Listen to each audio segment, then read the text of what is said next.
અને હવે તો મારા બા અને બાપુજીને પણ રોડ રસ્તા ઉપર નીકળે ગામડે તો ઓળખીતા મળે છે કે નથી મળતા?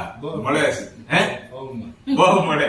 રોડ ઉપરથી ખાલી હાથ ઊંચો કરે ને તોય આમ આનંદ થાય છે. આનંદ થાય છે ને? ખૂબ સરસ દોસ્તો, આ દ્રશ્ય જોઈને આનંદ થાય છે. દેરાણી, જેઠાણી, મારા બા, બાપુજી બધા જમવા બેસી ગયા છે. સૌથી છેલ્લે મારો વારો આવશે જમવામાં. હજી આ ભૂખ નથી લાગી એટલા માટે હો દોસ્તો. આજે રવિવારનો દિવસ છે, થોડોક લેટ જાગ્યો છું એના હિસાબે હજી ભૂખ નથી લાગી. નિરાતે આપણે જમવાનો દેવું આનંદ લઈશું, બરાબર ને? અમારે દેવુભાઈ ને જ જમતું જો કે મોટા પપ્પા હારે જ જમવું છે એટલે શું કહેશો? અને હા દોસ્તો, આજે મારા બા બાપુજી ગામડે જાય છે. ગામડે ઘણા ખરા મિત્રો કહે છે કે હેતલ કુમાર તમે ગામડે મોકલી દીધા એમ.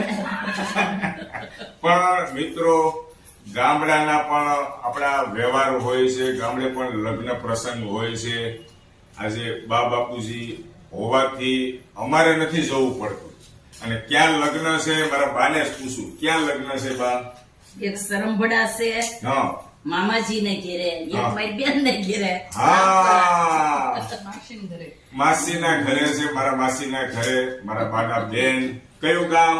રામપરા. રામપરા. બેનની ઘરે લગ્ન હોય એટલે હરખ તો હોય જ. મેં તમને કીધું એમ, ગામડાના વ્યવહાર હોય તો એ સાચવવા પડે. બધી જગ્યાએ જ્યાં જ્યાં જવાનું હોય ત્યાં મારા બા અને બાપુજી બંને પહોંચી જશે. અને છે એટલા માટે અમારે ધક્કાધક્કી નથી થતા, નકર હું તો હુતી જાવું પડે. અહીંયા આપણે સિટીની અંદર છોકરાઓ ભણતા હોય, કામ ધંધા હોય, નીકળી ન શકીએ. એટલે કેટલો બધો વડીલનો ફાયદો છે દોસ્તો, તમને સમજાય જ છે.